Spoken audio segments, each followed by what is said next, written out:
السؤال هنا مهم جدا، بيقول لك هو معظم الطلبه اللي مخلصه امريكان بتدخل ايه؟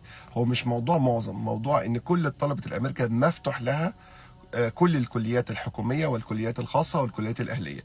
فبالتالي طلبه الامريكان زيه زي طالب الثانويه العامه، ولكن ليه تنسيق مختلف.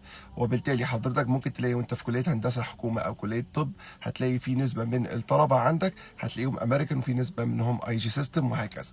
وبالتالي كليه طب او كليه هندسه الحكومه او اي كليه حكوميه او كليه خاصه او كليه اهليه مفتوحه لكل طلبه الامريكان.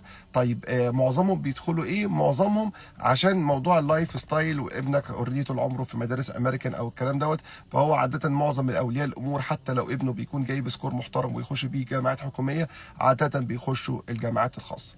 بس مش عشان السكورات ممكن بتكون سيئه، لا، ده حتى لو في ناس بتجيب، وانا اعرف الكلام ده كويس بحكم ان انا تيتشر في الحته دي.